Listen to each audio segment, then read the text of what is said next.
இந்த இந்த வீடியோ பல முட்டாப்பூச்சிகளுக்கு உண்டான வீடியோ. இந்தியான்றது 40 ஸ்டேட் சேர்ந்தது தான் இந்தியா. இந்தியான்றது எங்கேயோ வேறு வெளிநாடாக கிடையாது. 40 ஸ்டேட் சேர்ந்தது இந்தியா. இந்த 40 ஸ்டேட் சேர்ந்தது தான் மிலிட்ரி இராணுவம்லாம் வந்து காத்துட்ருக்குறாங்க எல்லையில். இப்போ இந்த டயத்தில் சாதி மதம் இனம் மொழி அப்படின்னு உள்நாட்டு பிரச்சனையில் எப்பவும் போல் வழக்கமாக கும்மி அடிச்சுட்டு குறை சொல்லிட்டு புறம் பேசிட்டு இருக்கிற நேரம் இல்லை. இதில் அப்படி பேசுகிறவனும் இந்தியக்காரனே கிடையாது. இப்போ 40 ஸ்டேட்டுக்கு சேர்ந்து தான் அங்கே எல்லையில் மிலிட்ரிக்காரன் கண்ணை பிடிச்சி காப்பாற்றிட்டு கிடக்கிறான். அவனுக்கு மனபலமும் உடல் பலமும் உற்சாகமும் தரக்கூடியவன் ஒவ்வொருத்தரும் முழு இந்தியனாக இருக்கணும். அதுக்கு வந்து ஜாதி மதம் இனம் இந்த மொழி இந்த அரசியல் மயிரெலாம் விட்டு போட்டு புறஞ்சொல்றதெல்லாம் விட்டு போட்டு முழுக்க அவனுக்கு சப்போர்ட் போடணும். எல்லையில் இருக்கிற மனஸ்தலம் தானே பல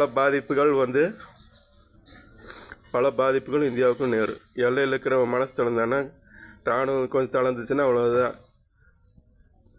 பல பாதிப்புகள் இந்தியாவுக்குள்ளே நேரு. எப்படின்னா அடுத்த நாட்டு படை வீரர்கள் உள்ளே வந்தானுங்கன்னா பல இதாயிரு.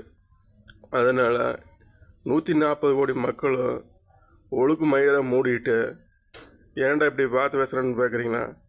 உங்களுக்குலாம் நியாயமாக சொன்னது புரியாது.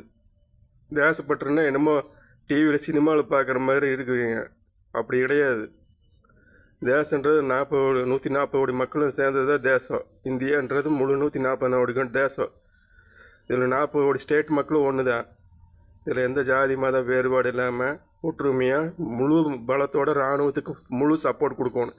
எல்லையில் இருக்கிறவங்க வேறு யாரோ கிடையாது.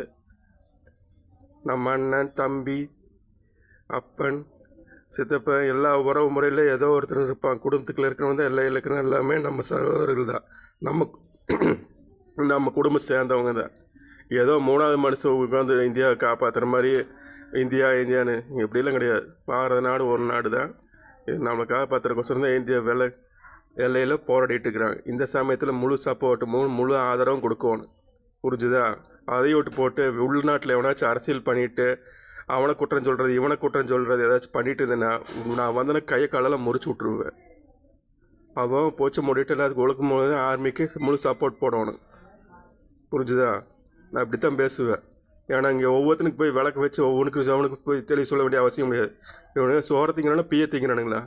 நாட்டு பட்டுனது உள்ளுக்குள்ளேருந்து வரணும். எவனோ சொல்லி 3வது மனுஷன் மாதிரி உள்ளேருந்து வரக்கூடாது. உணர்ச்சியெல்லாம் செத்து போன மாதிரி இருக்கக்கூடாது. புரிஞ்சுதான்? இந்த டைமத்தில் எல்லாத்துக்கும் சப்போர்ட் போட்டோம். ஜெயகாந்த்.